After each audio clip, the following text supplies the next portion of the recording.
Good morning, everyone. Mike and Corey here today. We've got three exciting topics.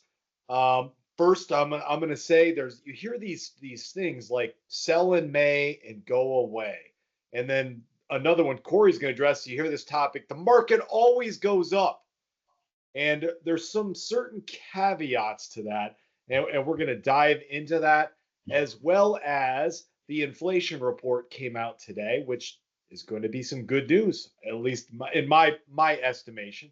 But before we get started, this is a financial education presentation. You must do your own due diligence on anything that you hear in this presentation. More disclaimer information can be found on ankerstarwealth.com, and the opinions expressed are mine and Corey's alone. So I think I've heard this for, I think, my entire career of investing. I've always heard this: sell in May and go away. And so this headline just came out a couple days ago because guess what? It's almost the end of May. And what that means, the people that like to say this is sell in May and then you don't buy again until 6 months later.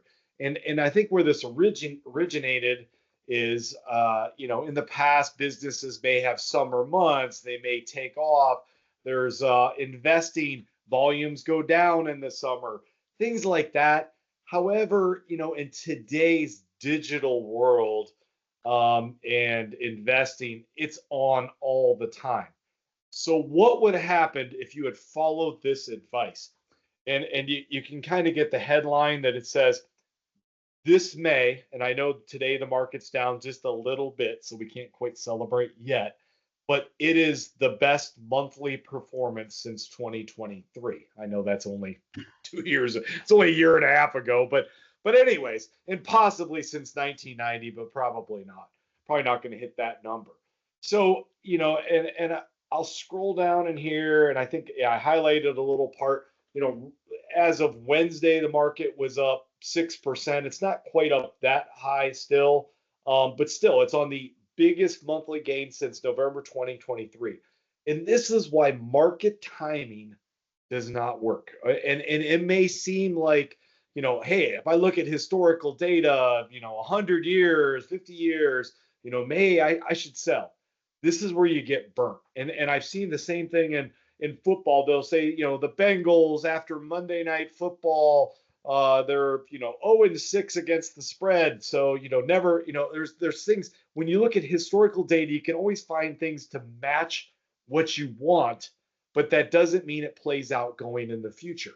And this May is a perfect example. If you had at the end of April, you called in or done your own and said, I'm going to cash, you just missed out on a big gain, or a big gain, at least monthly wise. And you say, whoa, now when do I buy in? Because now I just missed out on that gain. So I'm going to show you a graph.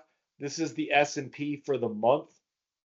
And you can see that, most of it, and I'm not saying that it had anything to do with the actual month, because it really didn't.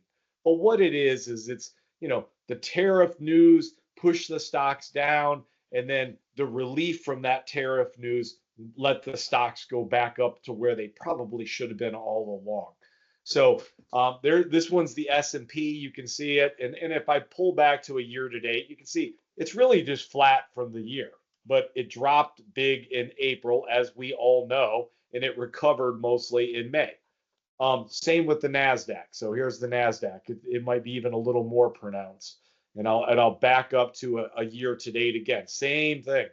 It's basically flat on the year. And of course, back in April when we were sitting 10% plus down, you're like, man, if I just got back to flat for the year, I'd be pretty happy. Well, that's where we're at right now. Now we'll see where the rest of the year goes. I will say that, back in January, so we can say we actually said this, we said 8% return on the year. Certainly looks a lot better now with the May rebound. I looked at several different analysts. The average was like 12%. I think the highest I saw was 20 and the lowest I saw was 2. Now these are just estimates. So other news. So this came out at 8:30 this morning. The inflation rate slipped. Now, I love how they say it slipped, it dove, and it spiked. They love all these words. to 2.1%, which is lower than expected. So that means prices went up 2.1% from a year ago. Did they go down? No, they did not. They went up at a slower rate. Why is this number important? Because still, that doesn't mean you're going to go out shopping and like, oh wow, everything just got cheaper. It did not. It's just moving up at a slower rate. The reason this is important is this is what the Fed looks at to decide to lower the discount rate.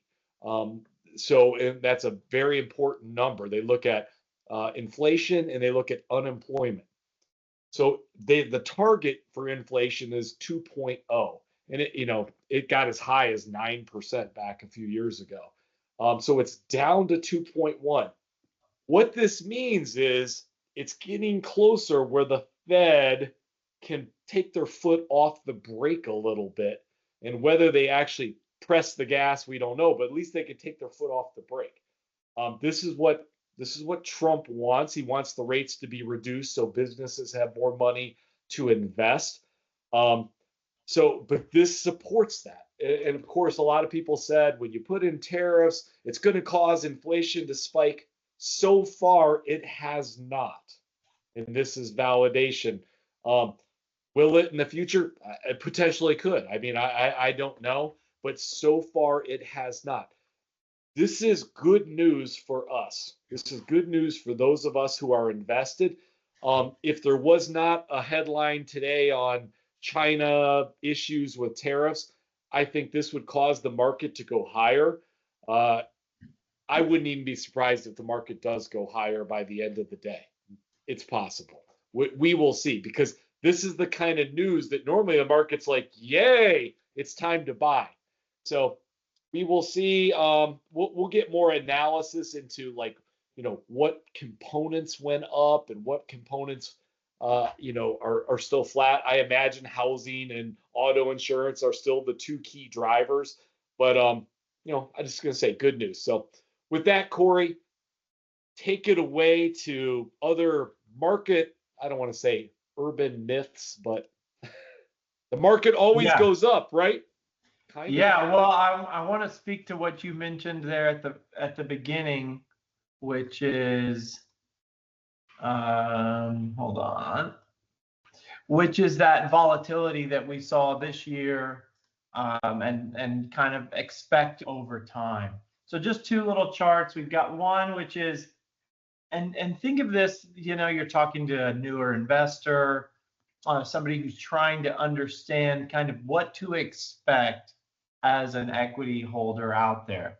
So historically, odds of gains increase with holding periods. So you can see if you've been invested for 1 day, you've got about a 51% chance to be up.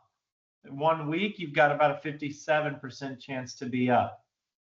6 months, you've got about a 70% chance that you're up on your investment. Of course, these need to be quality companies who are growing and all of that. You go out 5 years, you've got an 83% chance to have had to be up on that initial investment.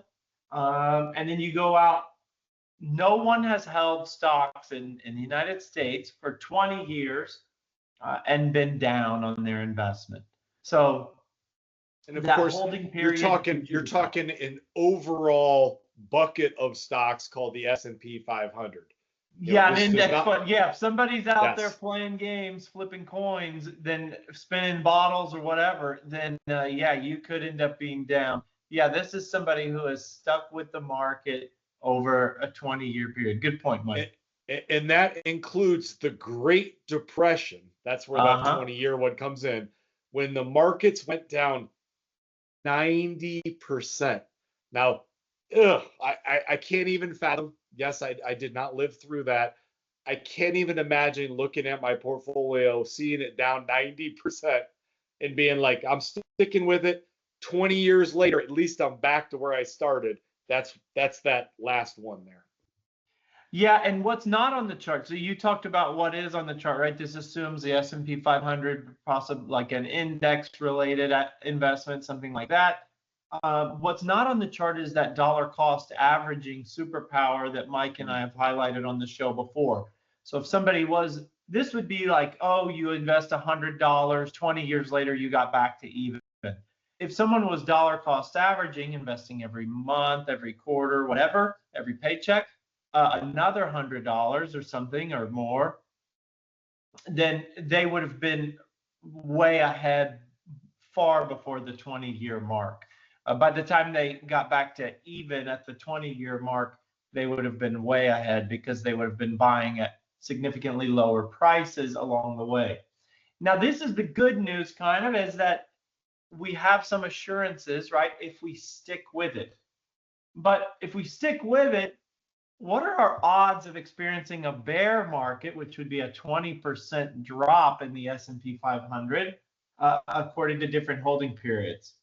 So 1 year, we've got about a 32% chance to get a 20% drop.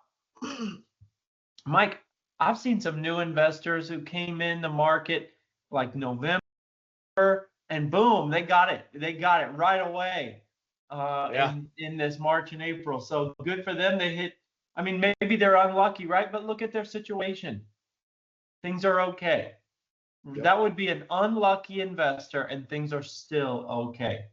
You go out 5 years, you've got about a 77% chance to get a 20% drop somewhere in there. And you go out 15 years, you're going to live through one. You're guaranteed to live through one. And again, we just lived through one this year. So anyway, Mike, what do you think about this stuff? I mean, this is the expectation setter, right? We expect yes. It's common sense that if you stay in the market for the long term, you're going to experience a down market at some point. I will say, having age-based, I've been through a few of these. It doesn't feel as bad as the first time. Like, I guess the first time that I really felt it, I would say, would be the .com burst there. I kind of felt that one. My portfolio wasn't as big, but then of course 2008, the great financial crisis, that's when I really felt it and saw it. I guess it's when you put in, it sounds crazy. You put in $1,000, it goes down 100. But you put in 100,000 and it goes down, 10,000. It feels different. It's the same percentage, but it just feels more painful. So, it's common sense, but that's, volatility is our friend. If we did not have volatility, one, you couldn't buy things on sale, but two, you wouldn't get the returns you get without that volatility. That's why you get so much higher returns than you do on CDs or even just like, corporate bonds. Good stuff. Yes. Good stuff. And hey, the bear markets will come, and obviously when they come, and if you experience any kind of concern, that's the time to reach out. That's certainly a time to reach out to your financial advisor. Make sure you're at the right risk level. Talk through that. That's part of what we're here for. So, all right. Well, thanks everybody. Have a great weekend. We'll be in June next week, so May will be closed out. Don't sell in May and go away. Stay in. So we'll talk to y'all later. Bye.